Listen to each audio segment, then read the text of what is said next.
berpedoman kepada ayat Al-Quran misalnya, kan ada kata-kata la ikraha fiddin, tidak ada paksaan dalam agama, beragama. Karena percaya itu tidak bisa dipaksa. Tidak percaya juga tidak bisa dipaksa. Ya. Jadi artinya percaya tidak bisa dipaksa, tidak percaya juga tidak bisa dipaksa.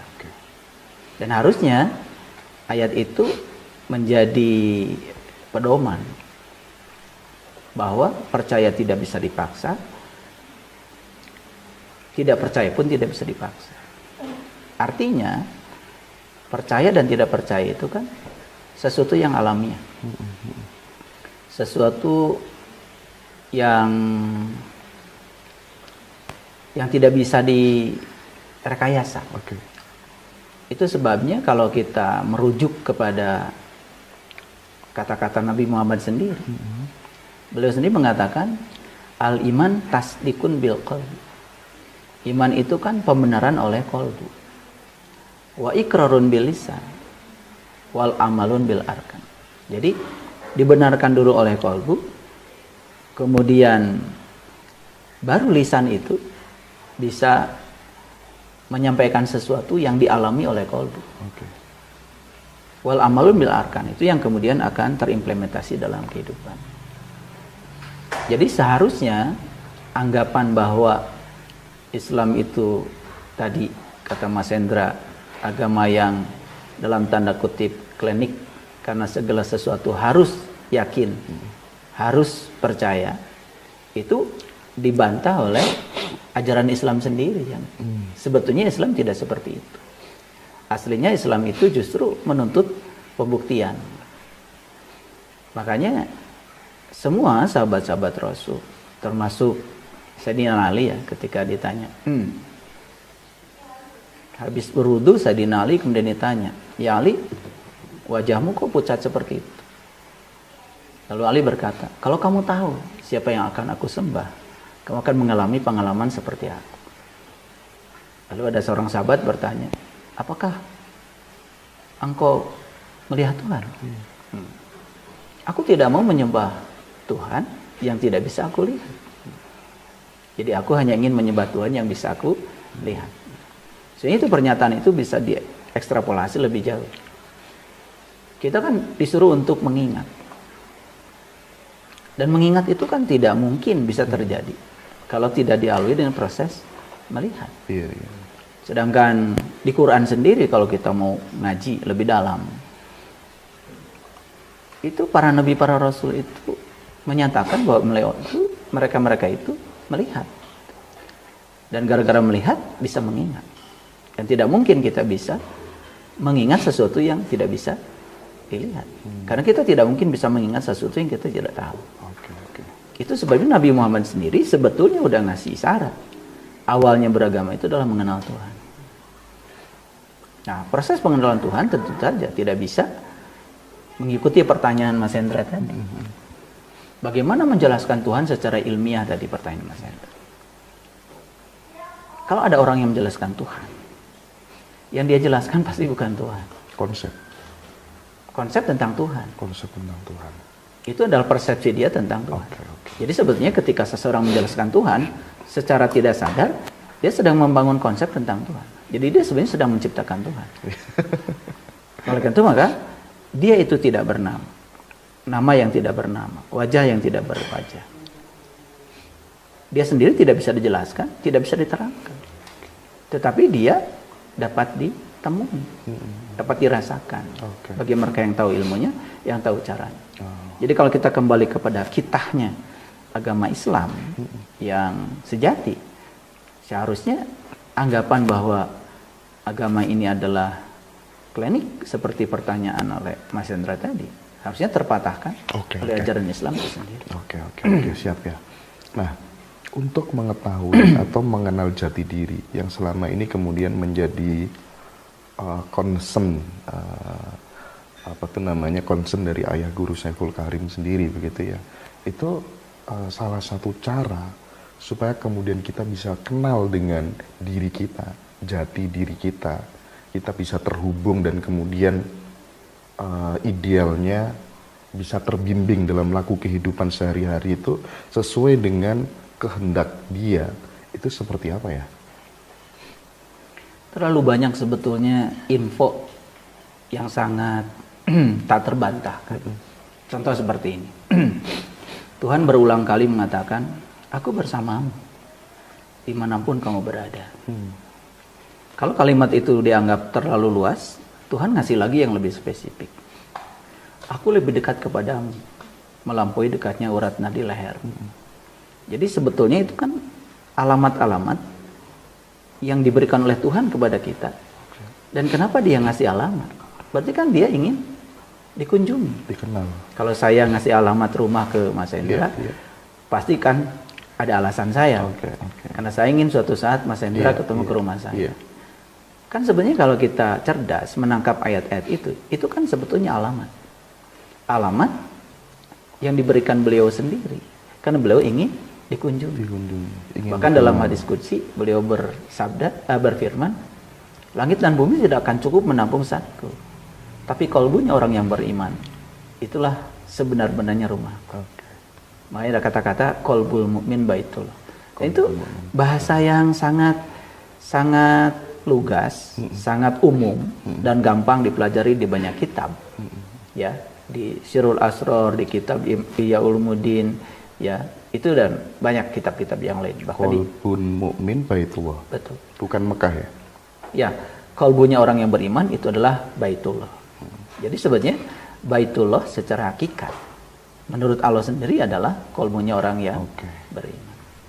Terus bagaimana tadi dengan Ka'bah? Bukan. Ya. Ka'bah itu kan sebetulnya adalah simbol. Karena semua tradisi agama di dunia mereka juga perlu simbol. Simbol yang gampang untuk dicerna oleh umatnya sendiri. Jadi Ka'bah yang di Mekah itu adalah simbol. Simbol ya. Simbol. Tapi esensinya adalah kolbu. Jadi beda ya antara simbol dengan kolbu. Esensi. Oleh karena itu simbol, maka ritual-ritual yang di sana itu juga berarti di dalamnya ada banyak mengandung simbol. Makanya ritual-ritual yang ada di pelaksanaan haji kan sebetulnya itu adalah ritual yang mengarah untuk diimplementasikan bagaimana kita meniti ke dalam diri, seperti pertanyaan Mas Hendra tadi. Jadi misalkan di situ ada tawaf 7 putaran, kenapa 7? Itu kan sebetulnya udah ada kode-kodenya, ya. Kenapa tawaf dimulai dari Hajar Aswad? Kenapa harus lewat Multajam? Itu kode ya. Hajar Aswad itu apa sih? Gitu kan? Itu kode. Multajam itu apa sih? Kemudian ada pintu Ka'bah, ada makom Ibrahim, ada Hijr Ismail, ada Rukun Yamani. Kenapa 7 putaran? Itu semua adalah kode-kode. Ada makna filosofisnya. Nah, itu sebabnya haji yang sebenarnya kan sebenarnya perjalanan untuk berkunjung ke rumah Tuhan. Maka Tuhan sendiri dalam Al-Quran mengatakan, "Falyabudu robba hadzal bait." Jangan sembah rumahnya, sembah yang punya rumah. Maka Tuhan udah ngasih alamat kan. Makanya semua tradisi agama sepakat bahwa tubuh manusia ini kan disebut kitab suci tertua yang ditulis Tuhan dengan tangannya sendiri. Jadi bagus kalau kita pergi ke Mekah, pergi ke Ka'bah, kemudian menafakuri semua simbol-simbol yang di sana. Bagus ya? Bagus. Bagus. Karena dengan begitu seseorang akan bisa menangkap simbol-simbol itu. Karena tidak mungkin para leluhur kita ya meninggalkan sesuatu tanpa pesan. Iya. Nah, menjadi sangat berbahaya ketika tidak bisa menangkap simbol-simbol itu dan menganggap ritual itu selesai. Sehingga cuma di situ saja kemudian tidak ada tadi implementasi. Iya. Dengan simbol itu kan harapannya ketika kemudian level kesadaran seseorang meningkatkan, dia bisa berpikir ini maksudnya apa sih? Betul. Nah, betul. Okay. Itu tujuannya itu. Sehingga ketemu esensinya. Oh ini. Betul. Jadi simbol ini kan banyak ya. Di semua tradisi ada simbol. Contoh misalkan seperti di Jawa Barat terkenal ada kerajaan Pasundan, rajanya Eyang Prabu Sriwang. Itu juga syarat dengan simbol. Ada simbol maung. Maung itu sebenarnya bahasa Sunda. Manusa unggul. Maung. Ya, yang kemudian orang kan menyebutnya maung gitu. Iya. Padahal sebenarnya maunya dibacanya maung. Oh, Manusia unggul. manusia unggul. Nah, manusia unggul itu diberi ciri. Kalau dalam bahasa Sunda, nulung kanu butuh. Berarti harus menjadi seorang profesional. Supaya bisa menolong orang yang butuh. Butuh layanan perbankan, layanan pendidikan, Kesehatan. layanan keamanan, layanan kesehatan. Berarti harus jadi seorang profesional. Nalang kanu susah. Berarti menolong yang susah. Iya. Jadi ketika seseorang sudah menemukan personal genius zone-nya, sehingga dia menemukan berkah semesta dalam dirinya, dan dia mungkin berkelimpahan, tidak selesai. Tugas selanjutnya harus nalang kanu susah, menolong orang yang susah. Iya. Nah, hudangkeun kanu sare, membangun orang yang tertidur, nyangan kanu poekeun, menerangi orang yang kegelapan. Nepak kanu poho, mengingatkan orang yang lupa jati dirinya, lupa tempat asalnya, lupa jalan pulang dia. Nganter kanu keun, membebaskan orang yang takut, cemas. Karena penyakit manusia itu tidak keluar dari 6 itu. 6 itu. Makanya kita ini harus menjadi orang yang paripurna. Makanya kan kalau kami di tanah Pasundan ada namanya kujang. Kujang ya. Yang kemudian dianggap sebagai senjata. Padahal itu juga simbol. Kujang itu kan sebetulnya artinya kukuh karena janji. Kukuh karena janji. Iya, kukuh karena janji itu artinya kita harus memegang teguh komitmen. Janji. Nah, bahasa Arabnya kan janji itu multazam. Oh. Jadi sebetulnya ada korelasi sebetulnya. Iya. Nah, kalau kita belajar semua tradisi keyakinan bisa dipertemukan sebenarnya ya. Itu justru kita akan bisa melihat titik persamaannya. Dan tidak mungkin ada perbedaan, bahwa ada simbolisasi yang berbeda itu karena memang tradisi di mana seseorang menerima intuisi itu di tempat yang berbeda. Oh, oke. Sehingga proses pelembagaan intuisi yang dia terima itu menjadi berbeda dengan bahasa yang berbeda. Siap ya. Menarik banget. Dengan perspektif itu kemudian jika ditransformasikan ke banyak orang, maka kita sudah tidak perlu lagi untuk kemudian bertengkar hanya gara-gara berbeda soal agama, berbeda soal keyakinan Tuhan, karena sebenarnya bisa dipertemukan. Saya setuju. Begitu ya. Karena agama itu jalan. Jadi kalau Mas Hendra mau datang ke rumah saya kan boleh memilih jalan. Betul. Mana saja.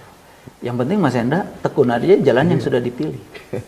Tapi kalau Mas Hendra sudah memilih jalan, kemudian memikirkan jalan orang lain, atau merasa jalan Mas Hendra satu-satunya begitu, ternyata kecelek karena orang lain udah nyampe duluan gitu, kan Mas Hendra akan kaget. Betul. Oleh karena itu maka kalau saya memandang agama itu adalah jalan. Nah kalau agama jalan tentu ada kendaraannya, dan kendaraannya adalah tubuh ini. Kendaraan tidak cukup, ada supirnya sudah dikasih, pelayan kita adalah pikiran. Dan yang akan diantarkan oleh kendaraan itu harus ada kan penumpangnya. Itulah jiwa kita yang harus kembali ke tempat asalnya. Tetapi dalam proses berjalan itu harus ada petunjuk jalan. Itulah kitab suci.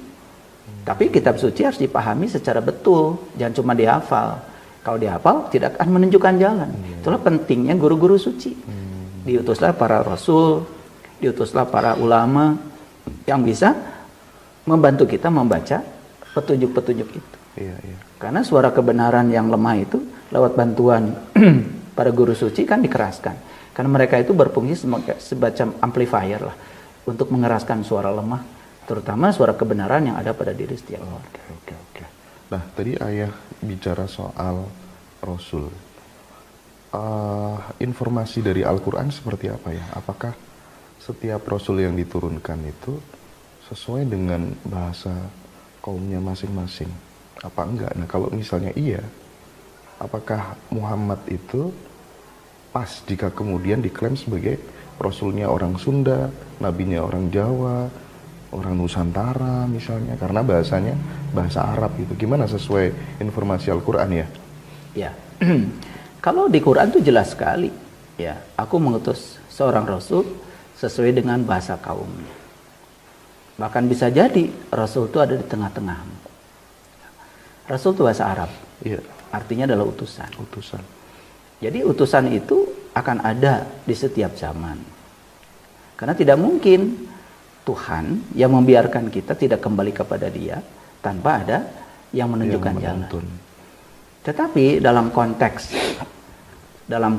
gelar, dalam konteks kehormatan, ya, umat Islam itu bersepakat bahwa Rasul yang terakhir adalah Nabi Muhammad.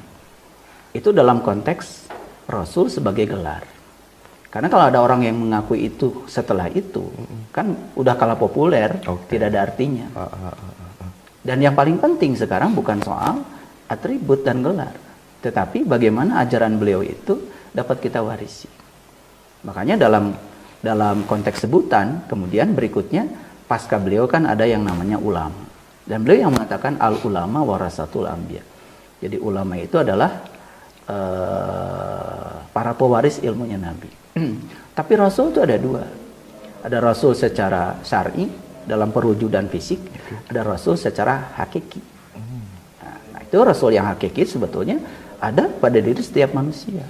Jadi menjawab pertanyaan oleh Mas Hendra tadi, apakah orang Jawa punya Rasulnya? Punya. Yang hakiki di dalam dirinya. Makanya sifat Rasul kan jelas. 4, sidik, amanah, patonah, balago. Sidik, amanah, patonah, balago itu dimiliki semua orang. Betul ya. Karena Mas Hendra bicara bohong sama saya, pasti ada yang negur kan dari dalam. Bener ya. Mas Hendra dapat amanah tidak ditegakkan, pasti kan tidak nyaman kan? Iya. Mas Hendra melakukan tindakan bodoh, pasti kan melakukan aduh bodoh saya gitu. Karena sebetulnya Rasulullah yang sejati itu ada pada setiap orang. Nah, terus apa fungsinya Rasulullah yang syar'i ini? Rasulullah yang syar'i ini untuk bisa membangkitkan Rasulullah yang sejati pada diri setiap orang.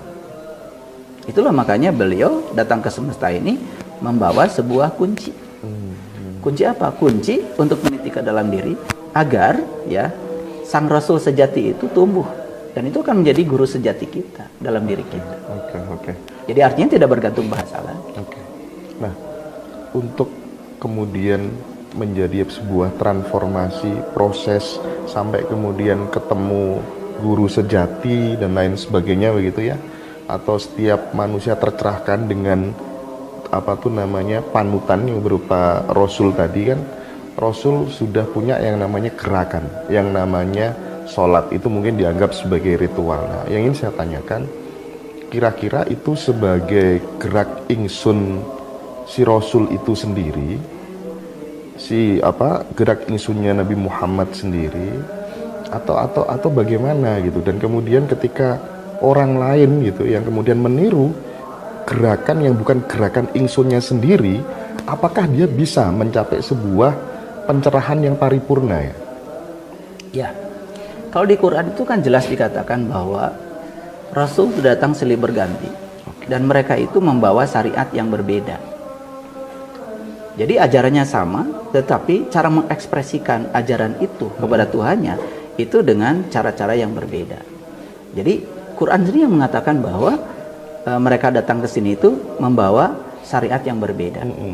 Itu sebetulnya makna yang terdalamnya adalah bahwa gerakan-gerakan yang datang pada diri seseorang secara intuitif itu kan gerakan yang datang dari dalam dirinya untuk dirinya sendiri.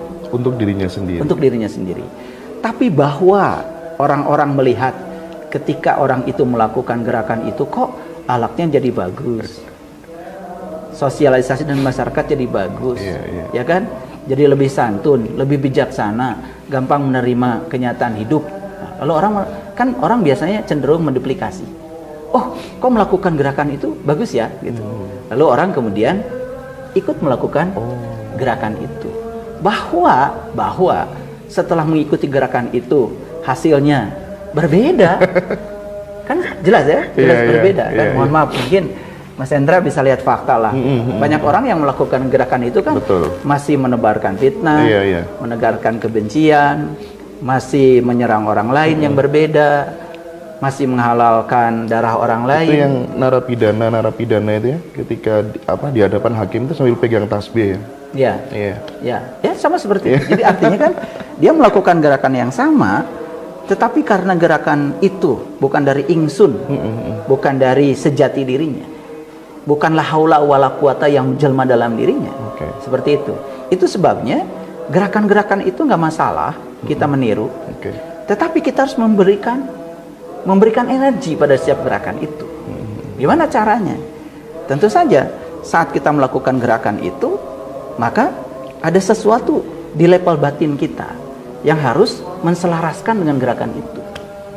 Dan menurut pengalaman saya, kalau kita sudah ketemu ilmunya itu baru gerakan itu bisa mencegah seseorang dari perbuatan keji dan munkar. Sesuai esensi daripada sholat itu sendiri. Sholat itu instrumen, bukan tujuan. Karena jelas di Quran dikatakan, aqimis sholat, inna sholat tanha anil fahsya wal munkar. Jadi karena sholat ini instrumen untuk mencegah seseorang dari perbuatan keji dan munkar. Jadi bahwa seseorang setelah melakukan gerakan itu masih melakukan itu, kan sebetulnya ada inkoherensi. Iya, ada inkoherensi, benar. Nah, seperti yang Ayah terangkan tadi ya, seperti simbol-simbol yang ada di Mekah tadi. Begitu pula dengan gerakan sholat, mulai dari kemudian berdiri, ada ruko, ada sujud, ada duduk dan lain sebagainya. Itu kalau kemudian dikaji lebih dalam ya, masing-masing gerakan itu ada makna filosofis apa, mungkin yang kemudian itu bisa diterapkan dalam output sosial kita dalam kehidupan bermasyarakat. Ya, itu luas sekali, Mas. Jadi gerakan itu pertama yang saya teliti ya. Pertama secara medis itu bisa menimbulkan efek kesehatan secara fisik. Contoh yang sederhana lah. Kalau kita sedang sujud, asal betul sujudnya ya. Ketika sujud itu semua beban dari tubuh kita ada di tangan kita, bukan di sini. Maka kita akan terhindar dari ini kemudian menjadi rusak. Atau misal hitam misalnya. Karena semua beban di sini. Saat sujud seperti itu, jantung kita akan memompa darah lebih kuat. Sehingga pembuluh darah kecil di otak kita tidak sekedar mengandalkan gravitasi bumi untuk dialiri oleh darah untuk membawa oksigen ke seluruh pembuluh darah. Tetapi dia juga dipaksa oleh jantung karena jantung memompa sehingga ada tekanan yang lebih besar untuk mengalirkan darah ke seluruh pembuluh darah yang kecil sehingga orang akan terjaga dari stroke itu aspek medis. Yang kedua, aspek hakikatnya Nabi Muhammad yang mengatakan as-sholatu mi'rajul mu'minin. Jadi dalam gerakan sholat itu ada tata cara, ada kode yang diberikan oleh semesta lewat Nabi Muhammad untuk meniti ke dalam diri. Nah, itu nyambung dengan pertanyaan Mas Hendra tadi. Kalau kita sudah menemukan kode itu dan kita bisa menemukan jati diri kita yang sesungguhnya, maka gerakan-gerakan sholat tadi itu menjadi koheren dengan itu. Jadi setiap gerakan itu jadi berenergi dan berkesadaran. Nah, yang jadi masalah ini kan orang melakukan gerakan-gerakan itu hanya ingin pahala, ya itu ingin surga, takut neraka. Jelas kan? Itu sudah bertentangan dengan konsep ikhlas. Sedangkan Allah sendiri mengatakan tidak menerima ibadahnya orang yang tidak ikhlas. Jadi ikhlas itu kan artinya kita melakukan itu dengan senang karena yang kita lakukan itu memberikan dampak secara langsung pada diri kita. Dampak fisik, kita menjadi tambah sehat. Gitu. Dampak batinnya kita menjadi tenang, menjadi tentram. Karena apa? Sesuai dengan kata-kata Allah dalam Al-Quran, aqimis sholat li-dzikri. Dirikanlah sholat untuk mengingat aku. Sedangkan Allah sendiri mengatakan, fazkurullah dzikran katsir. Ingatlah Allah dengan ingatan yang sebanyak-banyaknya. Jadi sholat secara syar'i itu mengukuhkan untuk selalu bisa ingat kepada Dia. Dan kapan kita bisa ingat pada Dia? Kalau sudah kenal Dia. Kembali lagi, harus kenal jati diri. Awaludin bil ma'rifatillah. Awaludin ma'rifatullah ta'ala wa rasulullah. Awalnya agama mengenal Allah. Mengenal dulu. Karena Nabi Muhammad juga tidak sholat dulu. Betul. Isra Mi'raj juga. Dan kita sudah sepakat bahwa sholat dimulai setelah beliau Isra Mi'raj. Jadi artinya kan beliau tidak sholat dari kecil.